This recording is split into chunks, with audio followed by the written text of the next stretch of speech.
Hey guys, welcome to Wrestling Days and welcome to today's unseen video. We got so much to talk about. NXT had some big moments in it.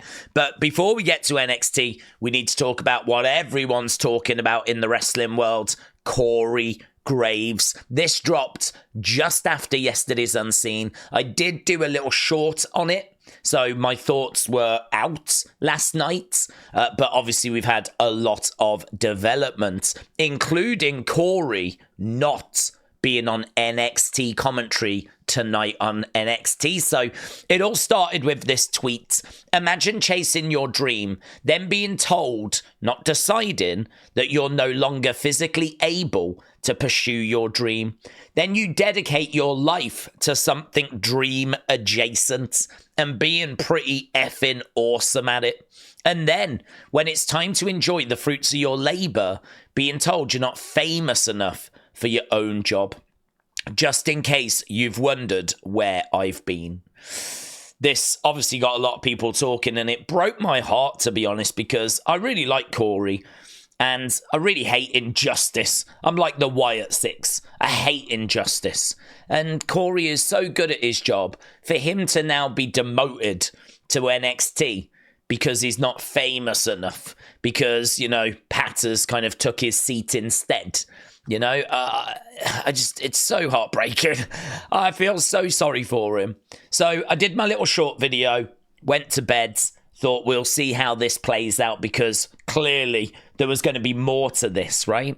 And we did get more, right? We've got all this NXT stuff to get to, but we're interested in the Corey news because he followed it up with this. I've got a lot to say. Don't miss NXT tonight on the C-Dub tonight. Microphone, fire. Now, I've got some thoughts on this because this feels genuine. Everything about that felt real, felt from the heart. There was no indication there that this was a work. This was storyline, right?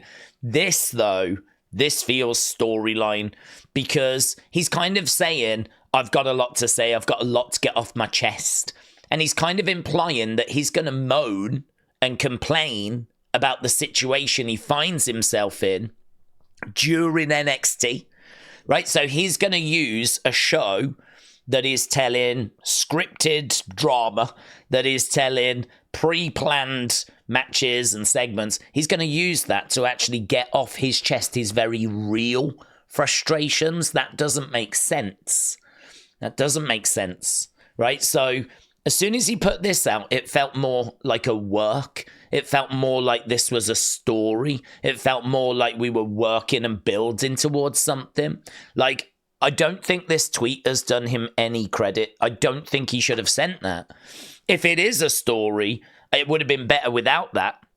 And if it isn't a story, I don't think that's a good look, because it kind of implies that he was going to be unprofessional and he was going to use NXT time to get a lot of real issues off his chest. And I don't think that's very professional. So there's not really any way to take that tweet as being positive, if you will. This tweet getting 3.7 million views, this one getting 1.1 million views.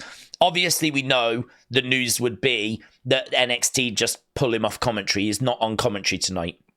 And a lot of people might look at that and say they've done it because he threatened to speak his mind.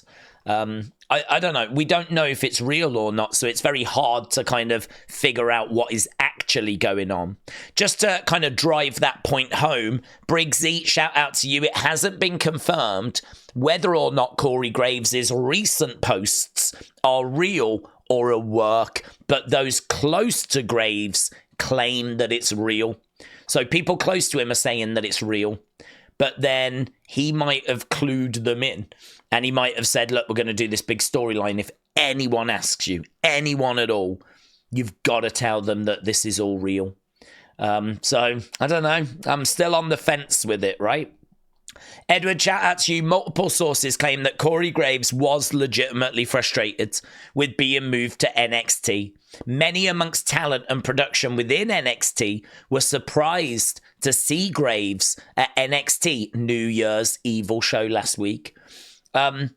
He could have sat down with Triple H And they could have come up with a story where it's going to lead to him returning in the ring, right? Maybe he's found a way of getting back for one last match.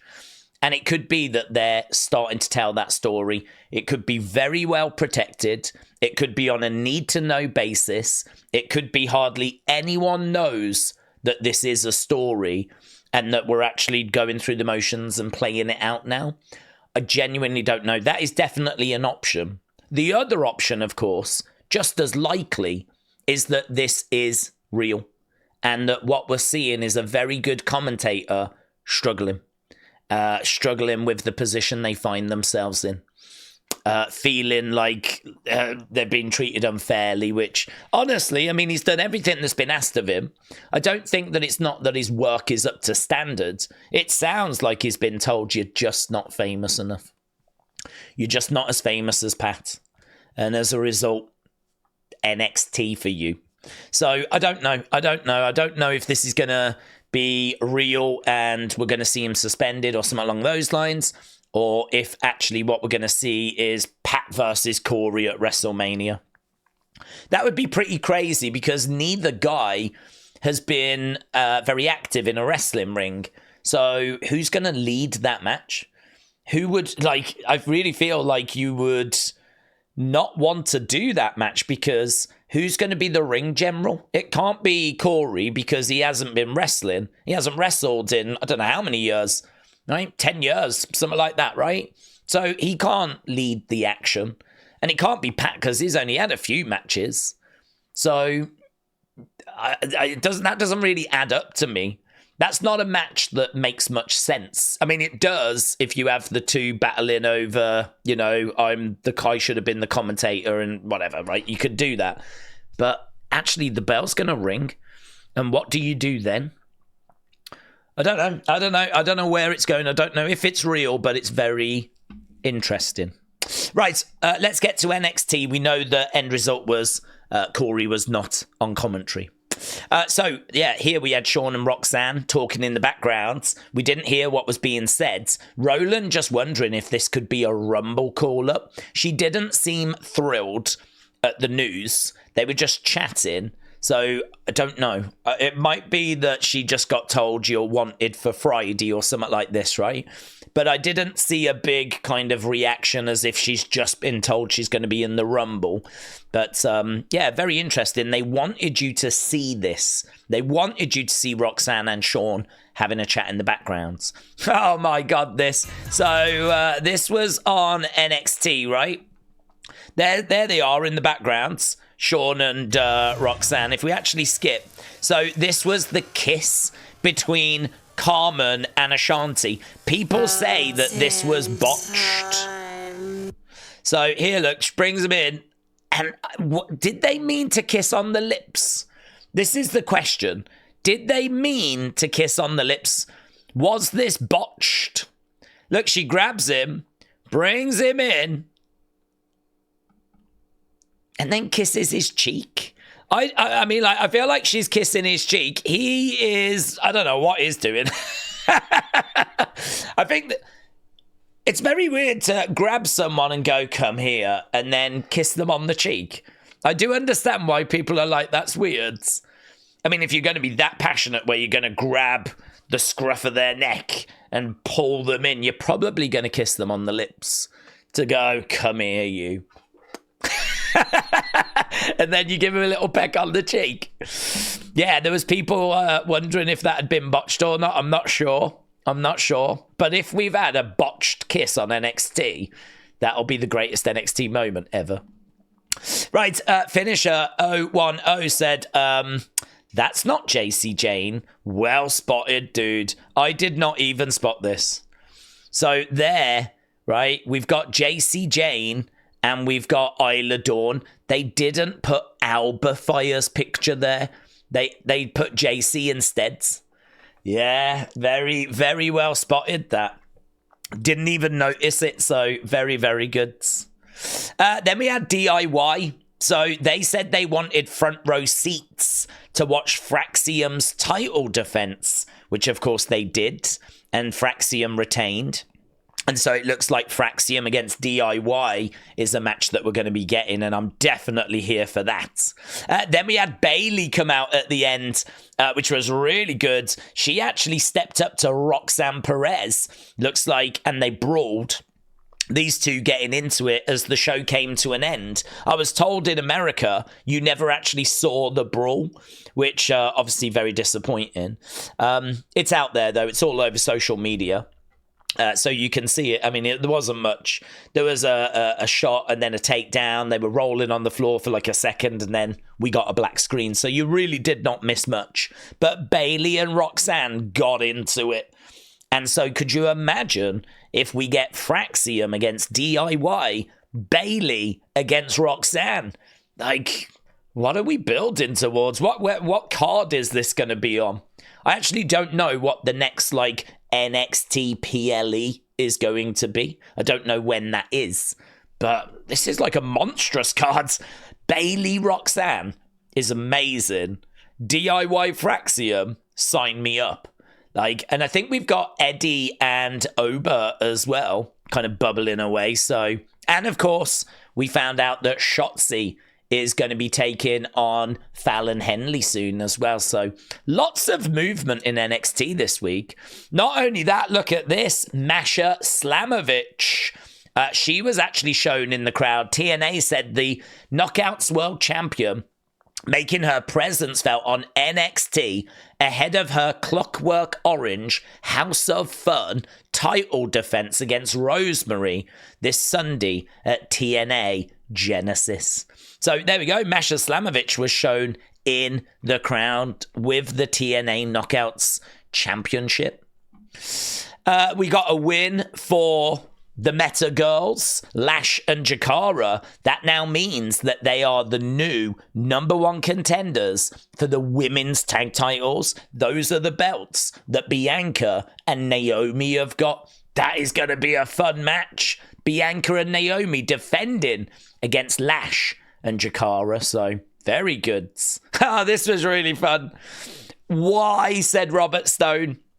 So Oba Femi said, if I want Eddy, I get Eddy. So he wanted Eddy Thorpe. He grabbed Robert Stone, picked him up. And what was great was you had Stevie Turner in the background going, hurt him, Oba, hurt him. Hit him, do it, Oba. She was like goading Oba on to hurt Robert Stone.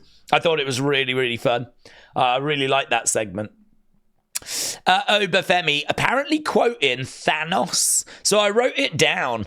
He said, dread it, run from it, but destiny will always arrive. And apparently that was Thanos. I've never seen the films, so I had no idea. But interesting. Right, 2 weeks' time, we are going to be in Atlanta, Georgia. And it really feels like they're making that episode a big episode. Is that where we're going to get Bayley against Roxanne? Is that where we're going to get Fraxium against DIY? I don't know. I mean, it doesn't seem to have any sort of special name. It's not like NXT Spring Breaking or NXT In Your House or whatever. It's just NXT, but in 2 weeks' time. So we've got an NXT Women's North American Championship match. It's going to be Shotzi against Fallon Henley. Yeah, look at Andre Chase in the background. So we was looking at Ethan Page. He was bragging about his moment with The Rock. But in the background, we had a very sad, very somber Andre Chase. Did we ever actually find out who called him? Did we ever find out who that was in the corridor that called out his name? Why have we never gone back to that? What was that about? Who called Andre Chase's name in that corridor? I don't think I actually know. Talking of Ethan, this is what Ethan was up to. He smashed Javon in the face again.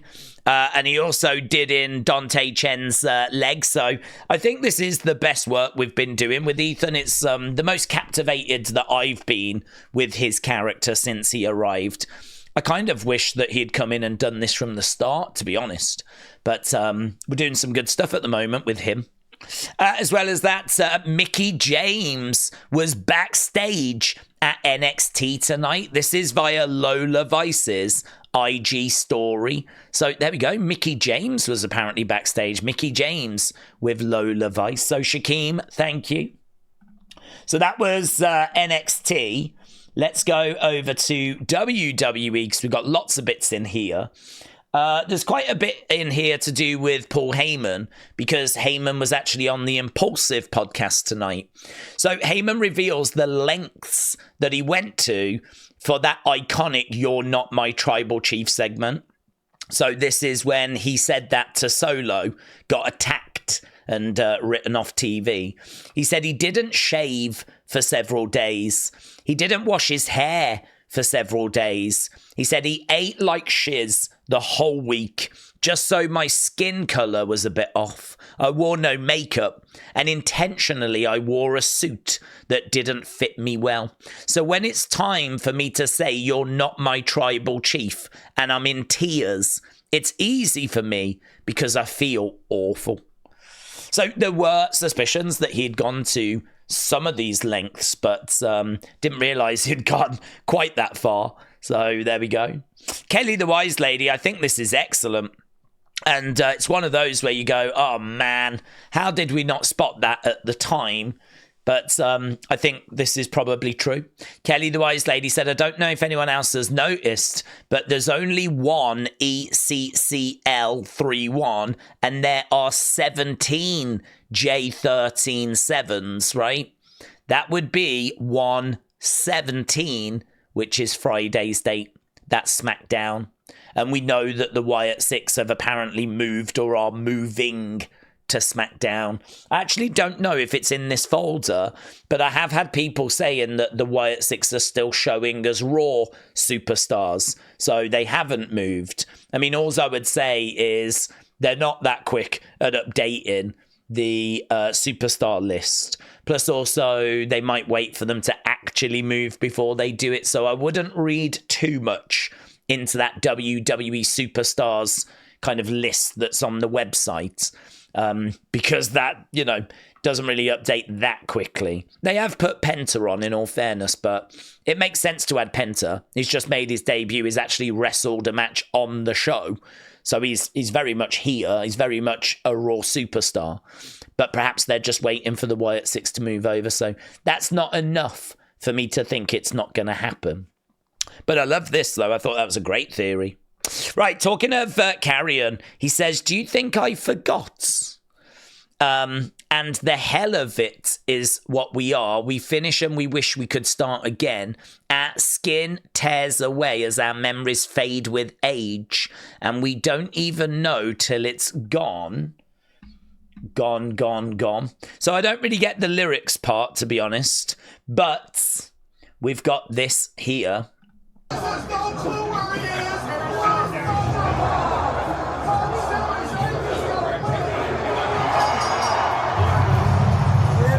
I'm surprised. You still move forward with the plan?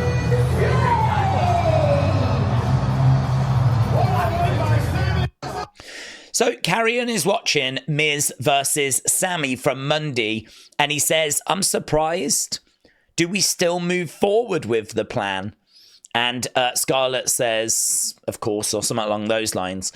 A lot of people have read it that the plan is to do with the Wyatt Sicks. I actually don't think it is. I think it's something to do with Sammy. I think that Karrion is now actually moving on to something else, something different. We've actually got a comment here. So this is off the top media, right? Keep on moving forward. Can't wait to see the plan in action. Karrion responded, tick tock. The reason why I think that it's going to be something to do with Sammy is because we did have this as well. So if we bring this up and go down, we can see here, this is Karrion Kross on his Instagram, and you can see him looking at Sammy, right? And actually, if you click over, it kind of zooms in on Karrion's face and into his eyes. And then this bit Do you remember when there was some flowers that I think Sammy had, and it had TikTok on the flowers? This was ages ago. I feel like this was the original Bloodline story before Sammy turned on Roman. This was ages ago. And it said TikTok on the thing. That feels like a very key image. And it seems like this is Karrion's way of saying that he's targeting. This is Sammy, by the way. This is Sammy reading the note. So it feels like Sammy, for some reason, might now be in the firing line. He might now be the focus. And as well as that, Joe Gacy sent this out with the fist. So this feels like Joe Gacy sort of confirming that the Wyatt Sicks are now on their way to SmackDown. So Tribal Warrior said this photo was in Motor City Machine Gun's debut video package. Yeah, I think that's because there's a fist in Detroit, isn't there? So it's not the same fist. I think that's just to show that they're from Detroit, Motor City.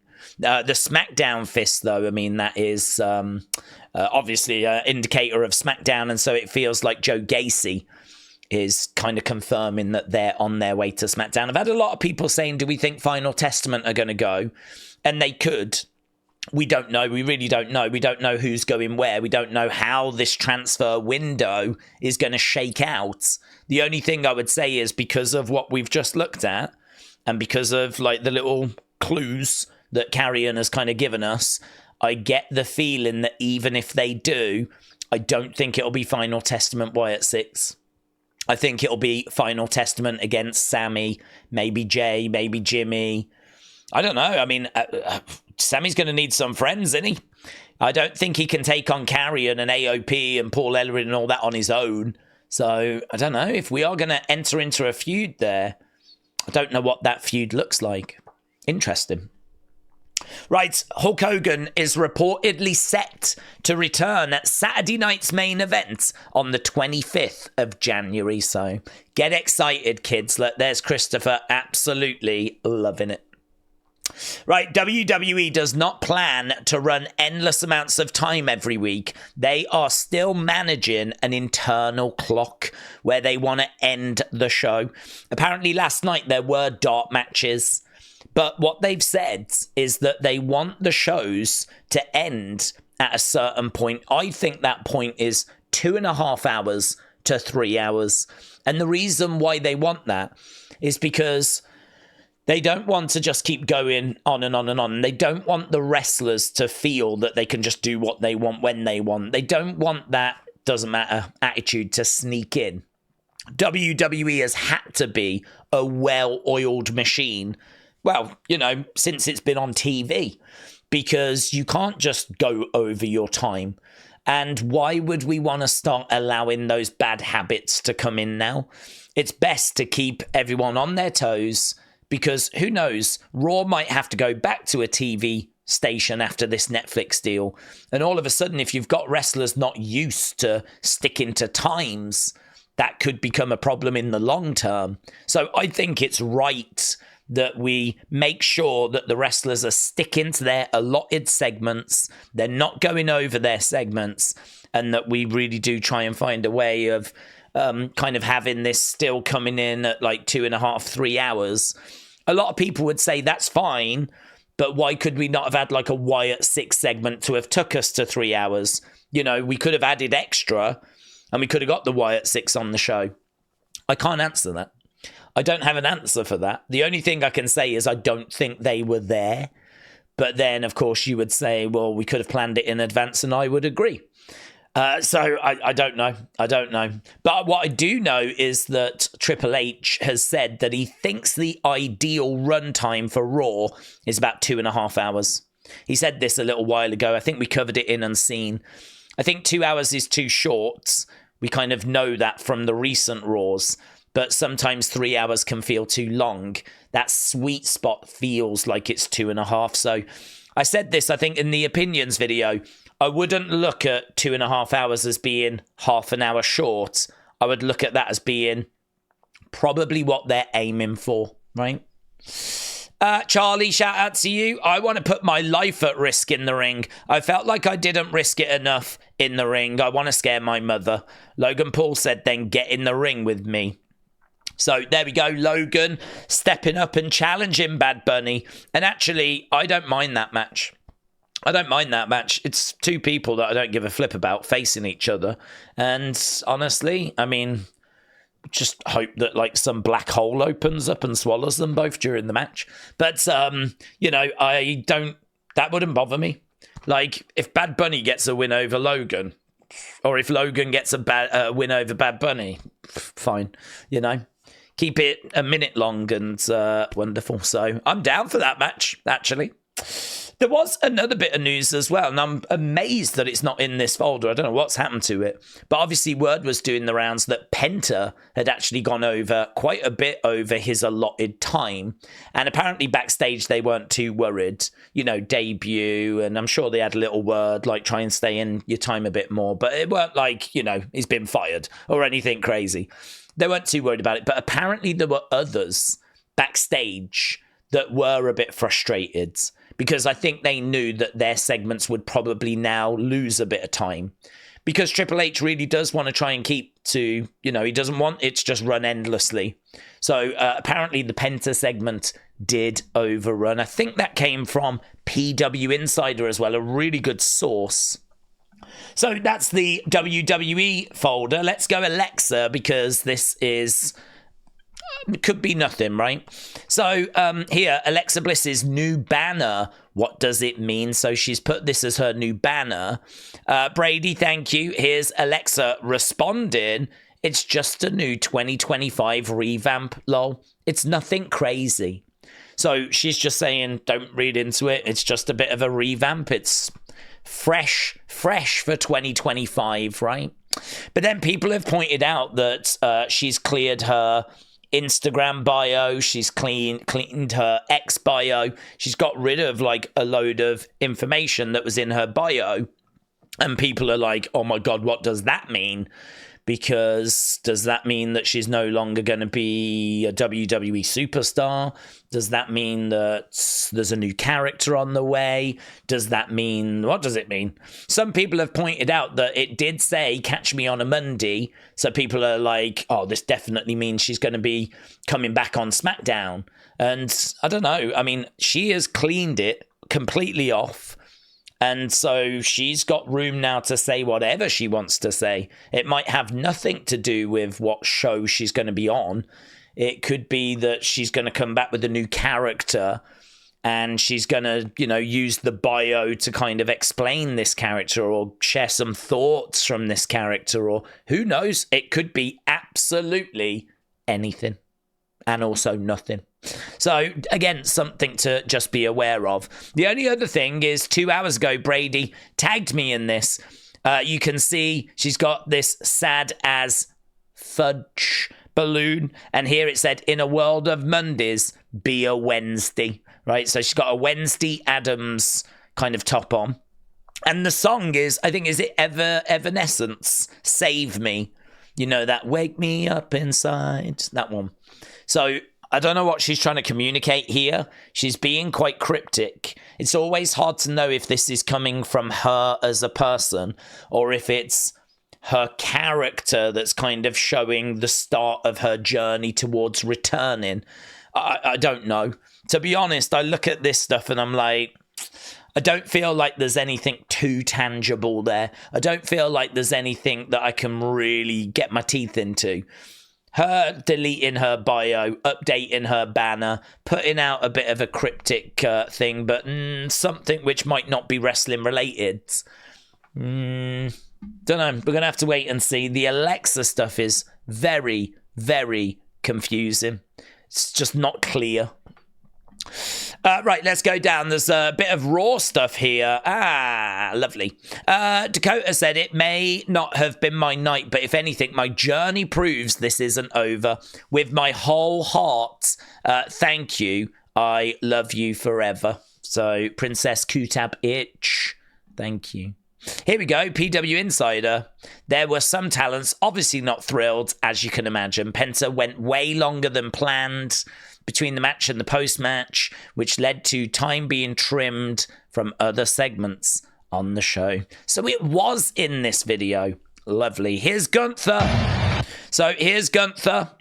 Look, everybody. This over there, this is what a fool looks like. Now they sent the company mascot to challenge the greatest World Heavyweight Champion of all time. I'll have to prove it once again why I'm above and beyond everybody here. So he says they've sent the company mascot to challenge the greatest heavyweight champion of all time. Dakota Kai and her sister Nairini backstage. So there we go. That is Dakota and her sister. So her sister travelled, I'm guessing, all the way from like New Zealand to see her lose. Harsh.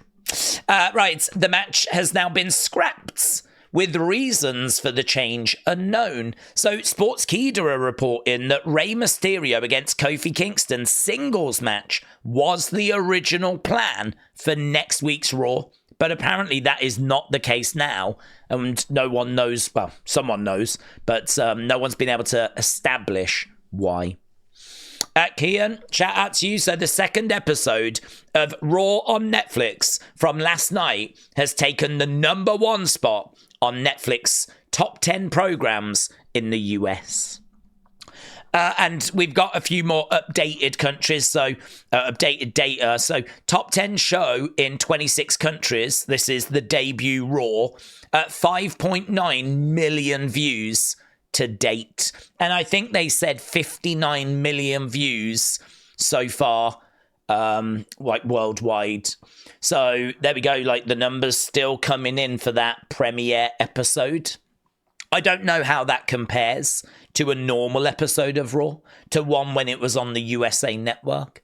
I don't know. I mean, 5.9 sounds amazing, but again, I'm guessing those are the global numbers, and we never had global numbers for Raw. So I don't have any way of kind of knowing if this is good. It sounds good, but if it is good, how good? How did it compare? It's very hard in isolation to know, so just something to be aware of, some numbers doing the rounds. Okay, let's go over to fun, shall we? I got tagged in this a few times. Jada Smith looking like an unmasked Rey Mysterio. Miss Clown, thank you. 90s WWE, so funny. And again, this is brilliant. Helena Sell. Helena Sell. Someone said, I still remember when Undertaker threw Mankind off of you. Helena Sell. Oh my God, that's so good. Big Half, shout out to you, my friend. That is so good. Pepsi Guy said it looks like Dominic is trying to stir the pot. Let's see what Punk, Penta, Dirty Dom can cook up. So check this out. Look, Dom tagging Punk in this moment where they just have a little botch on AEW. That coming from Dominic's account. Look, sharing a botch. Sharing a botch. Ooh, what is he doing? What is he cooking up? Right, this is pretty fun. So Frank said, here's Bayley fixing Danilo as hair after Nia messed it up. So there she is. Fixing his hair. Very good. Yeah, so great. Capata, thank you. Right here.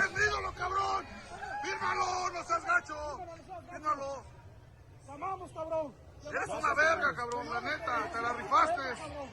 Eres una verga, camarada. ¡Huevo! ¡A huevo! ¡Eso es todo, Penta! So after the match, Penta signed his first ever autograph as a WWE superstar. We actually get to see there we go, look. Penta poster, there's it signed. But I mean, there were so many Hispanic people in the crowd, like the reaction he got. You know, it seems like people really turned out for him as well. So, yeah, amazing. So that was the fun stuff. Let's go other. This picture really great. This only dropped an hour ago, and so many people have tagged me in it. Samantha, thank you. So some girls want to be a princess when they grow up. I wanted to be in a bad girl gang. So people obviously looking at this going, oh, imagine if that's going to be a new faction of some kind. I don't think it is, but imagine. Ooh, people have really took to this image. They've really took to it. Charlotte looks amazing as well. She looks really, really good. But then so does Lash and Jakara. It's a really good image. It's a really good image. Kian, shout out to you. So Paul Heyman revealed, oh yeah, the sleep depravity and all of that. So we got that. Kian again, same thing happened with MJF. Rey Fenix's merchandise no longer available at AEW shop. That's definitely got people's attention, right? They're wondering, could he now find his way out of AEW and over to WWE, because we know WWE are interested. Right, Robin, thank you. So Booker T said 2025 could be the year for me to get something done with Trick Williams. So get excited. Okay, let's go community. Missy, shout out to you. Getting a like from Karrion Kross. So congrats, my friends. Wrestle Night said, I'm going to the mother effing, flipping, flocking, tick-tocking Royal Rumble. So there we go. Well done, dude. Many congrats. Wrestle Night off to the Rumble. And Dirksby, DRXPY, shout out to you getting a follow from the Jumping Bomb Angels. That's what you want, mate. That is what you want. Right, I think that is everything for tonight. So a big thank you to Nails and NY, tagging me in that picture as well. So many people bringing that to my attention. It seems like that has really resonated with people this evening. Brown666, thank you, my friend. J Omega, thank you. Hieronymus Drake, thank you. Lady Spectre, thank you, my friend. CM Chunk, thank you. Wrestling's biggest fan, thank you. Word of Wrestling, thank you. Casey, appreciate it, buds. Kelly the Wise Lady, thank you. Patrick, thank you, my friend. Sean, appreciate it. Raymond, thank you. Sweet Chin Wrestling, thank you, my friend. Word of Wrestling with another custom graphic. Jang Tae Sang and Chris, thank you, my friends. King Yeet Newsletter, thank you. Bud Emmanuel, thank you. Las Vegas Matt, thank you, bud.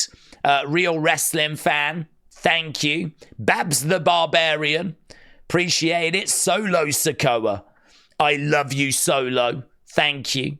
Wild Child Billy, shout out to you. Robin, shout out to you. Word of Wrestling again, really appreciate the support. So thank you to everyone that continues to support this video series. It is so appreciated, and hopefully I see you again next time. Bye for now.